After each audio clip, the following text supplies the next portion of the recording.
Hello, everybody, and thank you for tuning in to the Liberty Report. For today's program, we want to present the first of our speakers from last weekend's Ron Paul Institute Washington Conference on Media and War. The first speaker is Colonel Lawrence Wilkerson. Colonel Wilkerson is on the board of the Ron Paul Institute. He was a speaker on Capitol Hill for Dr. Paul, as you'll see in the introduction, and he was also the Chief of Staff for then Secretary of State Colin Powell. Was in the midst of the run-up to the Iraq War. He was there, he's seen the disaster, he knows where the bodies are buried, and he's a very good friend of the Ron Paul Institute. I think you're going to really enjoy this speech. So sit back, relax. Here's the first speech from the Ron Paul Institute Conference. First thing I want to say is thank you to the Ron Paul Institute for having me here, and for Daniel in particular for pursuing me. I've got to make a preliminary comment, too, based on some of the remarks that were just made. I've been on the Hill for the past 3 months in the Senate and the House, working particularly on House Continuing Resolution 81 and Senate Special Resolution 54, which essentially used the United States Constitution to say the war in Yemen, and our support for that war is unconstitutional. It is the most brutal war probably on the face of the earth. It's a first-class humanitarian disaster, if that's not an oxymoron. It is unheard of in terms of our mainstream media until recently, when with U.S. munitions and U.S. intelligence support, I think we can say conclusively now, the Saudis recently hit a school bus and killed a whole lot of children. But this is just routine for the Saudi UAE effort in Yemen, and the United States is supporting them. We finally had a breakthrough with AP and the New York Times saying, guess what, General Votel, the Central Command commander, and Jim Mattis, the Secretary of Defense, you lied to the Congress. Maybe you didn't know you were lying, but you did. We actually have special forces on the ground in Yemen assisting the ground effort, not just intelligence, munitions, and air support.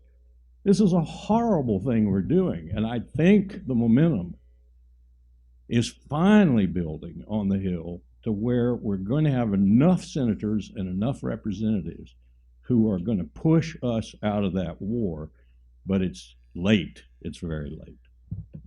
Thank you for having me here, Daniel, in particular. I asked Daniel to list my title as What is the Empire Strategy? We are an empire, there's no question about that. I don't mean how do we get through the week or the month or the year or even the decade, or as being increasingly asked these days, through the present presidency.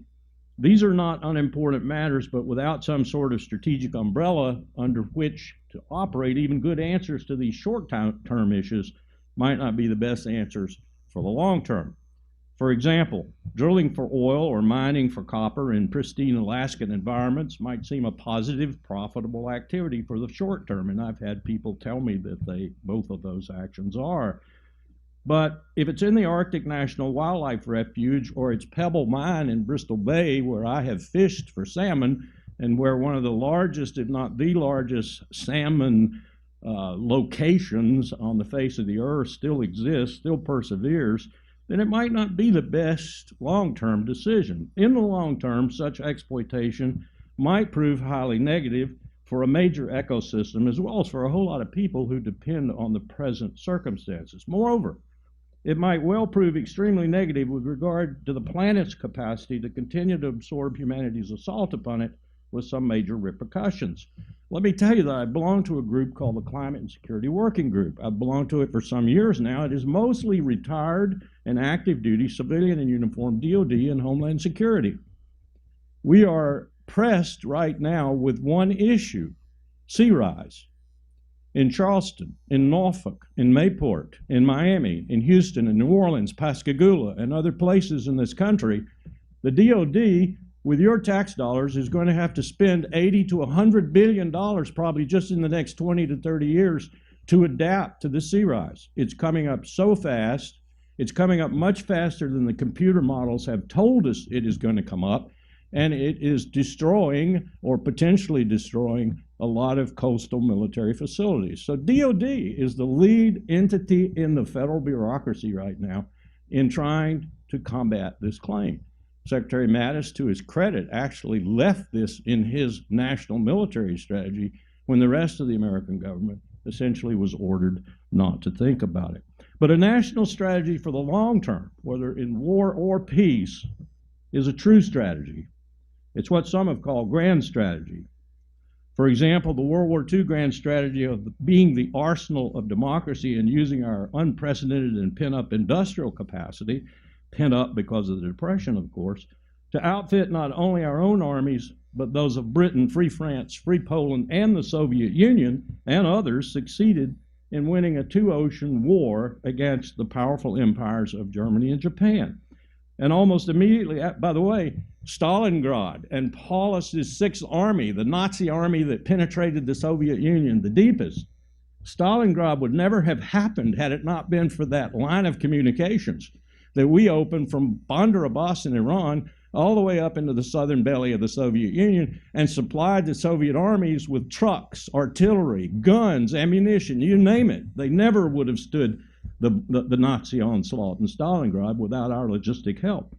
And almost immediately after implementing that grand strategy, we implemented a grand strategy that we call containment, attached, again, adroitly to our economic power, and executed fairly well over about a half century. And we ended the Cold War on terms favorable to our country.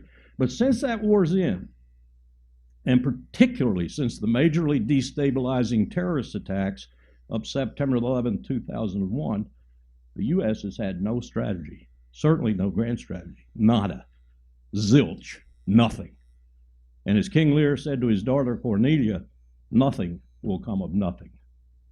What did come was a repudiation of George H.W. Bush's nascent European strategy, at least there was something there, of welcoming a reformed Russia into NATO, and its replacement by a rapacious and oligarchy-based strategy led by Goldman Sachs' Bob Rubin and Larry Summers, and completely complicit in by the President of the United States, William Jefferson Clinton, to expand NATO directly into Moscow's space, and thus provoke the reactions we have witnessed since the pushback by Russia in Georgia, Crimea, Ukraine, and elsewhere.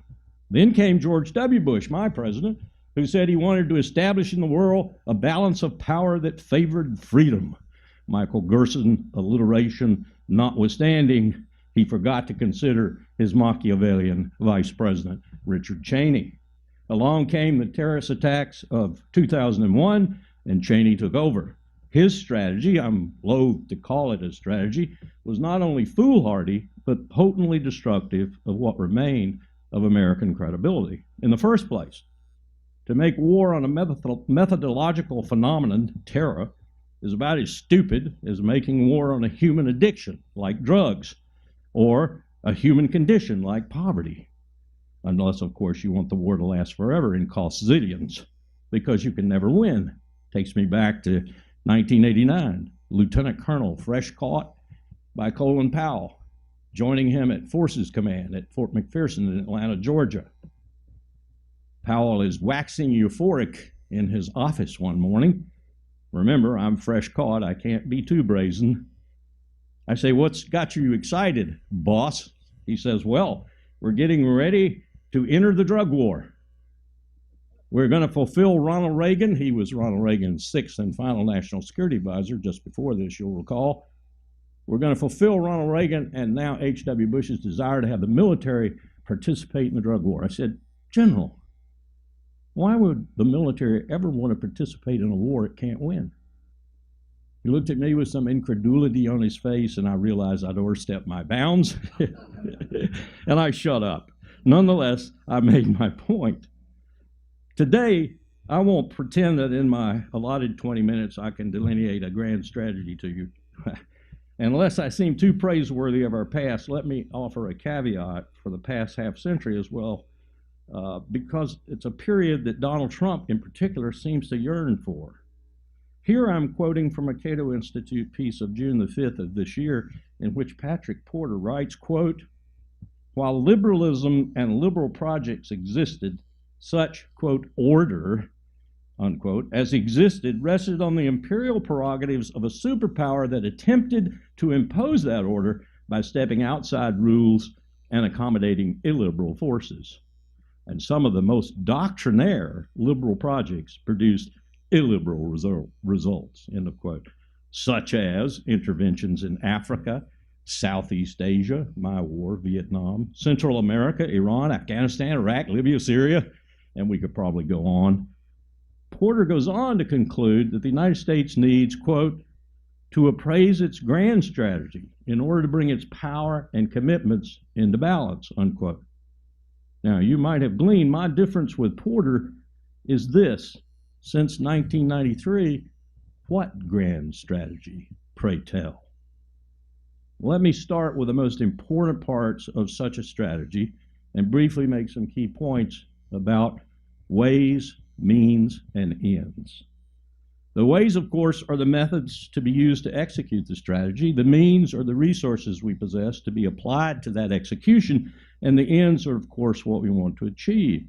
Ways are things such as, note what I put first, diplomacy, financial instruments, economic power and policies, cultural influences, technologies, and note what I put last, military power.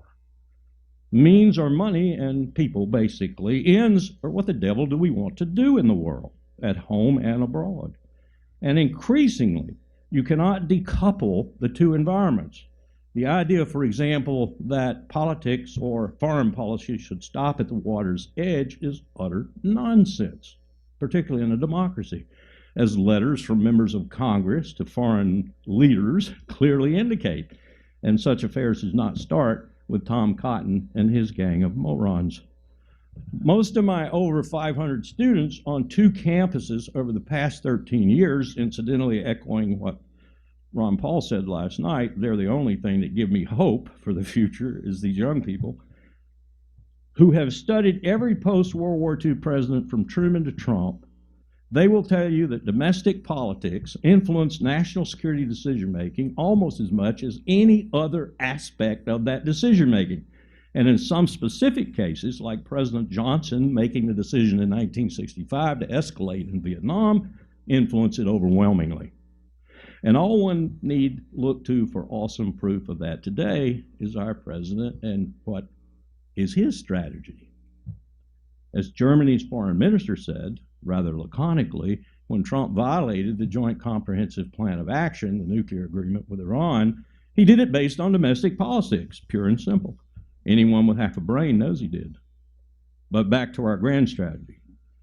One of the most vital aspects, as I hope I've indicated, of a good grand strategy for the United States in particular is hooking up its economy, one of our strongest features, or it used to be, to the achievement of our ends, as we did so brilliantly in World War II and somewhat brilliantly in the Cold War. And I say somewhat brilliantly because I'm reading at present William Taubman's new book, Gorbachev. I recommend it highly. When one begins to comprehend the problems of the Soviet Union in the 1980s, one can only lament how little we really understood about the Kremlin and about the country, and as a result, how awkward and stumbling we were in helping bring an end to that Cold War conflict, which probably could have ended at least a decade earlier. And here a side note. As the Soviets discovered, principally in Afghanistan, note that using the very, very expensive military instrument drains the economy and must be avoided as much as possible. Even giving that military unquestioned and seldom well overseen funding and support short of war is debilitating, and to be done only in extremis and certainly not as a constant part of a sane and sober grand strategy. Keeping one's powder dry, or as Washington said, being prepared for war is the best way to prevent war, does not mean breaking the bank to fund the military instrument. And we are breaking the bank today. If we keep on the trend we're on right now, our interest payments on the debt and the military budget will equal each other annually by about 2027. That's not very far away. But let's focus for a moment on the most important initial part of a grand strategy, the ends. Stated simply, what is it that we want to achieve at home and in the world say over the next half century. And no pablum here, like the anodyne statements that issue from the White House or from the Pentagon. For example, like this year's, quote, this is a strategic end, no external threat can be allowed to shake our shared commitment to our values, undermine our system of government, or divide our nation, end of quote. Michael Gerson could have written that. Oh, what pablum. We might conclude, scratching our collective heads, we're doing that best ourselves, no need for an external threat.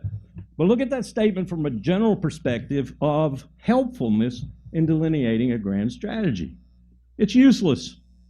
It's like looking at a beautiful trout stream with a $3,000 handmade cane rod in your hand and saying your objective is to catch fish. Well, of course, that's part of it, but it's far and away all of it. I want to catch 19-inch West Slope cutthroat trout.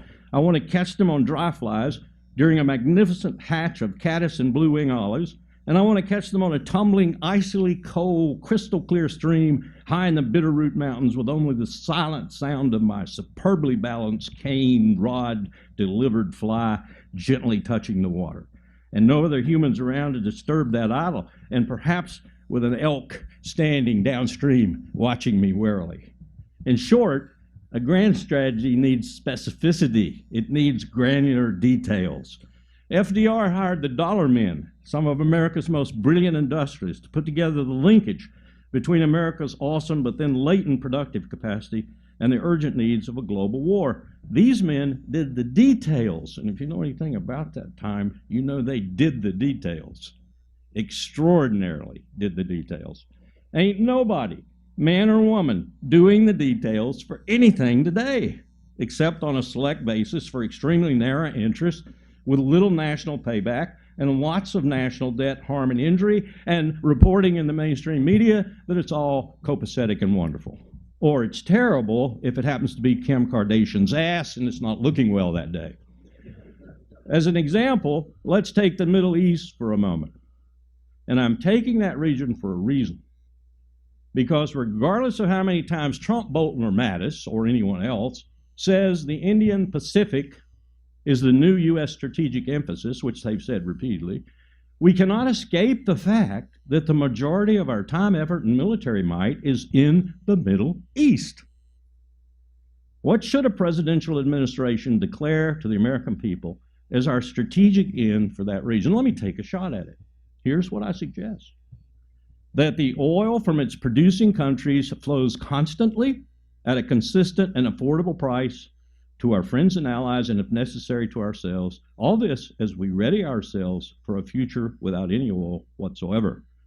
And that future is already upon us. So that would be the biggest part of the end. Oh yes, as ships with sails did not in the past disappear from the face of the earth, so oil might linger in esoteric places, but it will not be the very essence of economic might, not even close. Even Royal Dutch Shell knows that. Talk to its strategists if you don't believe me. Note that there is nothing in this expression of ends about state building of Jeffersonian democracies, nothing about bringing freedom to the huddled masses, nothing about sidling up the dictators and their gangs in order to ensure access to their oil, and absolutely nothing about building U.S. military facilities all across the region. There is, on the other hand, a recognition that oil is fungible, that it must be sold, that hoarding it for long, anyway, is not a tendency of petroleum-producing states, and if they are convinced you will not like it if they hoard it, they will in fact agree to sell it. And they will scramble to accommodate you as oil disappears from use, because you are the technology leader in the world, though Beijing is approaching fast. We could do the same sort of reasonable delineation of ends for Europe, the whole of Southwest Asia, including Afghanistan, but hold on a moment, I'm going to tell you something about that. North and Southeast Asia, and most, if not all, of the world. I believe that if we did this sort of realistic formulation of strategic ends, we could move on to an equally reasonable look at the ways and means we have at hand to achieve them. For example, in the Middle East, it would definitely not feature the largest U.S. Air Force base on Earth in Qatar, a country now at almost war-provoking odds with Saudi Arabia and its friends like the UAE, nor a huge Air Force base in Saudi Arabia itself, nor the largest U.S. naval fleet headquarters in Bahrain, a lackey of Saudi Arabia, nor huge logistic facilities in Kuwait, nor a U.S. Air Force base in Israel. Anybody know that? I ask all across the country. I've been in all 50 states. I ask all across, you know we have a base, a U.S. base in Israel now? Since 1948, we have not had a base in Israel. By policy, we have not had a base in Israel. Think about it for a moment. We now have the Stars and Stripes flying over a base in Israel. Neither would it include a completely antagonistic relationship with the true power in that region, Iran.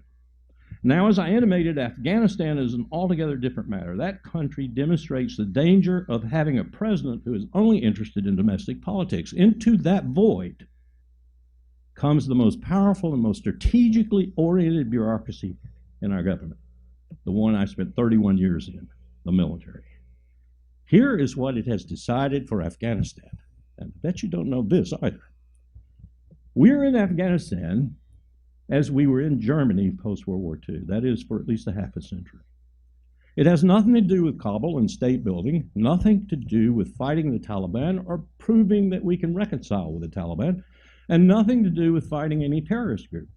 It has everything to do with three primary strategic objectives. And I really, as a military officer, as a professional, I don't necessarily object to these objectives, but I believe the American people probably ought to be told about them, and there ought to be a debate as to whether or not they want to spend their money on these objectives. First objective is to be in the place that Donald Rumsfeld discovered was the most difficult country in the world to get military power into in 2001, and take my word for it, it is.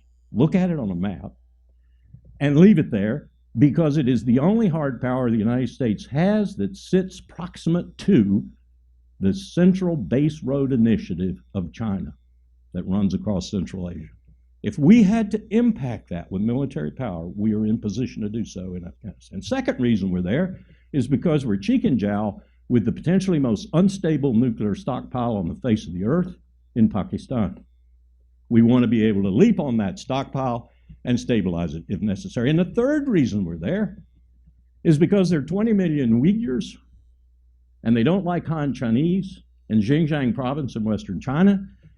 And if the CIA has to mount an operation using those Uyghurs, as Erdogan has done in Turkey against Assad, there are 20,000 of them in Idlib in Syria right now, for example. That's why the Chinese might be deploying military forces to Syria in the very near future to take care of those Uyghurs that Erdogan invited in. Well, the CIA would want to destabilize China, and that would be the best way to do it, to foment unrest and to join with those Uyghurs in pushing the Han Chinese and Beijing from internal places rather than external. Not saying it's going on right now, you didn't hear that, but it is a possibility. So that's why we're there, and I'll wager there are not a handful of Americans who realize that we, our military, has decided that for these strategic reasons, which are well thought out, we're going to be in Afghanistan for the next half century. Ladies and gentlemen, it's almost trite to declare our nation at a crossroads. Nevertheless, I think we are. One that reminds me eerily of the place we came to in 1866. If you've read Ron Chernow's new book on Grant, and I recommend it to you. It's 900 plus pages, but I recommend it. It's excellent reading. You understand that in 1866, Ulysses Grant was in charge of the most powerful army on the face of the earth. It had just come through 4 years of war. Brits, French, Swedes, everyone had been there to watch it. Observers were all over the battlefield. They knew this was the future. You have to ask yourself, how did World War I occur if they knew this was the future? I'll tell you the answer: stupid generals fighting the last war and so forth. But at that time, Grant acted outside the Constitution. He acted outside the standard civil-military relationship. He had to. Andrew Johnson, the president, who would finally be impeached, not successfully removed, but impeached, and only by a vote or two was he not successfully removed, wanted to negate the results 1 million people had died to achieve. Grant refused to allow that to happen, as you might well suspect, and dispatched Sheridan, Sherman, and other military leaders to places like New Orleans and Charleston and stopped the killing of blacks that was taking place because the South did not want them to have political power, and so was using the Ku Klux Klan and other things to prevent that. Grant acted outside the Constitution with the United States Armed Forces 1 million strong at that time. Think about that for a moment. It is bizarre, to me anyway, as a sort of a historian at least, it's bizarre that there is so much similarity between that period and the period today, particularly in terms of how we are divided on really critical issues about 50-50. There are political scientists that will contend democracy is impossible if the people in that democracy, the demos, are 50-50 on all critical issues. These similarities, to me, afford credibility to Karl Marx's declaration that history does not in fact repeat itself, or it does in fact repeat itself, first as tragedy and then as farce. What I fear is that today we are living the farce. Thank you.